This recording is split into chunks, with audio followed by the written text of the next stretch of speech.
അല്ല നിങ്ങൾ ഇങ്ങനെ നന്നാക്കിട്ട് എന്തെങ്കിലും കാര്യണ്ടാ? ഒരടക്കി എപ്പയും ഒന്ന് പറക്കുക. 10 രൂപ കൊല്ലം എന്റെ അച്ഛൻ എന്നെ പോറ്റി വലുതാക്കിയിട്ട് എന്തെങ്കിലും കാര്യമായി അച്ഛനുണ്ടായി. എന്റെ അച്ഛന്റെ വീട് ഒരു കാര്യമല്ലാണ്ട് നിങ്ങൾ ഈ പണിക്ക് വെക്കുന്നതാ എനിക്ക് അത്ഭുതം.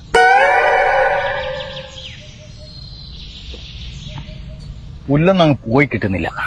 ഞാൻ ആ മഞ്ജുവിന്റെ വീട്ടിൽ പോയിട്ട് ആ പുല്ല് പോകുന്ന സാധനം വാങ്ങിയാലോ? അതെന്താ, ഞാൻ പോയാ മഞ്ജു തരികയല്ലേ? ഞാൻ പോയി വാങ്ങിക്കൊണ്ട് തരാം. അല്ലേ, വേണമെന്നില്ല, ഞാൻ ഇത് വെച്ചങ്ങ് അഡ്ജസ്റ്റ് ചെയ്യാം. മനോജിന് ഇന്ന് ലീവാന്നാ അന്നേക്കാണ്. ഒരു രണ്ടാം കൂടി അങ്ങോട്ട് പോണോന്നും പറഞ്ഞേക്ക്. അങ്ങനെയാണെങ്കിൽ സാധനം വാങ്ങിക്കോ. ഒന്ന് വിളിച്ചു നോക്കട്ടെ ആടെ ഉണ്ടോ. നിങ്ങളെ ഫോൺ എടുത്തു. എന്റെ ഫോൺ മൊത്തം ചെളിയാ കൈ. എനിക്കിപ്പോ പോയി ഫോൺ എടുക്കാൻ. നാളെ നിങ്ങളെ ഫോണും കൊണ്ടാ ഫോണ്. ഓ, ഫോണിന്റെ ഒരു ഭാഗ്യം. നമ്മളെ 2 പിള്ളേരെ ഇങ്ങനെ എടുത്ത് നടന്നിട്ടുണ്ടാവില്ല. ഇത് ലോക്കാണല്ലോ. അതല്ല ഞാൻ പറഞ്ഞേ, മോള് പോയി എന്റെ ഫോൺ എടുത്തോന്ന്. ആന്നും വേണ്ട. അപ്പൊ ശരിയായല്ലോ. ചില പൂട്ട് തുറക്കേ ചില കള്ളന്മാരെ മുഖം തന്നെ കാണണം. ഓ, കോള് ചെയ്യാനും ലോക്ക. ഇങ്ങോട്ടൊക്കെ ബാങ്കിന്റെ ലോക്കറിന് പോലും ഉണ്ടാവില്ല ഇത്രയും വലിയ പൂട്ട്. ഇപ്പോളെ നമ്പർ.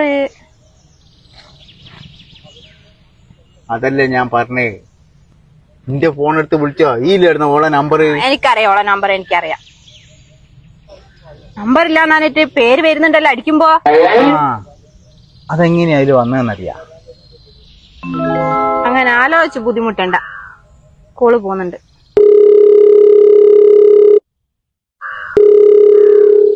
എടുക്കുന്നില്ലാലോ. എടുക്കൂല.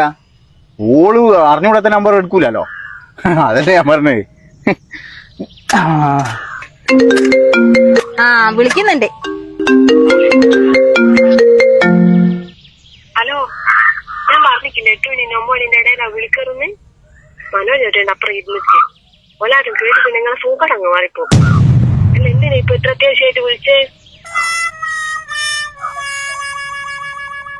ഞാൻ എന്റെ മരണ വിവരം പറയാൻ വിളിച്ചതാ.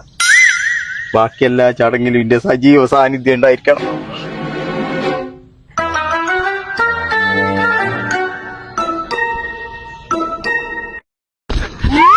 എങ്ങോട്ടാ പോയെന്ന്? ഇങ്ങോട്ട് തന്നെയല്ലേ വരിക? ഞാൻ ഇനി അങ്ങോട്ടില്ല.